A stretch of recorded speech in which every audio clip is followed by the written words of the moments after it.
আসসালামু আলাইকুম ভিউয়ার্স। তো চলুন দেখে দেখি কিভাবে মাত্র 2 মিনিটে এ ধরনের নাম ডিজাইন করবেন। তো এ ধরনের নাম ডিজাইন করতে আপনার প্রয়োজন পড়বে পিক্সেল অ্যাপস এবং পিএলপি ফাইল। তো কোথা থেকে ডাউনলোড করবেন আমি আপনাদেরকে ভিডিও শেষে বলে দিব। তো আপনি ডিজাইন করার জন্য সরাসরি পিক্সেল অ্যাপসে চলে আসবেন। তারপরে পিএলপি ফাইলটা এখানে ইনপুট করে দেবেন কাস্টমাইজ করার জন্য। তার জন্য 3 ডট এখানে ক্লিক করবেন।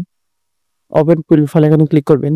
তো আমার সমস্ত পিএলপি ফাইল এই জায়গায় এড করা আছে। আপনাদের পিএলপি ফাইল এই জায়গায় এড করা থাকবে না। আপনি এখান থেকে পিএলপি এখানে ক্লিক করবেন। তারপর ডাউনলোড ফাইল থেকে আপনি পিএলপিটা এখানে ইনপুট করে দিবেন। তো আমি পিএলপি ফাইলটা এখানে ইনপুট করে দিলাম। তো এটা হচ্ছে অন্য একজনের নাম দিয়ে ডিজাইন করা রয়েছে। আপনি জাস্ট নামটা চেঞ্জ করে নিলেই আপনার ডিজাইনটা করা হয়ে যাবে। আপনি এখান থেকে নামের উপর ডবল ট্যাপ করবেন। তো এখানে আপনি আপনার নামটা দিয়ে দিবেন।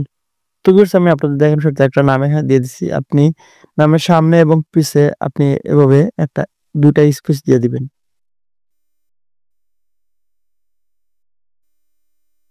তারপর নামটা আপনি ছোট বড় করে ঠিকঠাক সাইজ মতো আপনি এভাবে আপনি এখানে বসিয়ে দিবেন। তারপর এখান থেকে আপনি নামটা লক করে দিবেন।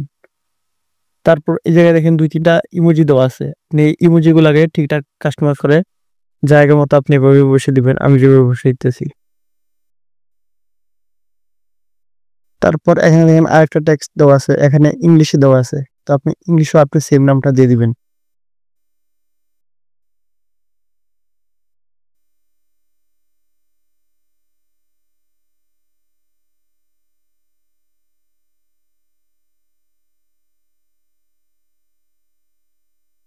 অলরাইট ভিউয়ার্স, নাম ডিজাইনটা করা হয়ে গেছে। এখন আপনি ডিজাইনটাকে সেভ করতে হবে। সেভ করার জন্য আপনি শেয়ার এখানে ক্লিক করে এই নামটা সেভ করে নেবেন।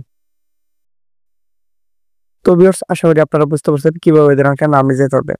তো ভিউয়ার্স চলুন দেখে দেখুন আপনি কোথা থেকে পিল ফাইল আর পিক্সেল অ্যাপস ডাউনলোড করবেন। তো বেশ পিল ফাইলটা আমি আমার টেলিগ্রাম চ্যানেলে দিয়ে দিব। আর ডাউনলোড লিঙ্কটা আমি এই ভিডিওর ডেসক্রিপশন বক্সে অথবা কমেন্ট বক্সে দিয়ে দিব। আপনি ডাউনলোড লিঙ্কে ক্লিক করার পর আপনাকে সরাসরি আমার টেলিগ্রাম চ্যানেলে নিয়ে আসবে। তো এগুলো হচ্ছে আজকে নাম ডিজাইন আর এটি হচ্ছে পিল ফাইল। তো আপনি ডিজাইন করার জন্য এই যে পিল ফাইল আছে এই পিল ফাইলটা ডাউনলোড করতে হবে। তার জন্য আপনি এখানে ক্লিক করবেন। তারপরে যেখানে সেভ টু ডাউনলোড লেখা আছে এখানে ক্লিক করলে এই পিএলপি ফাইলটা আপনার ফোনে ডাউনলোড হয়ে যাবে।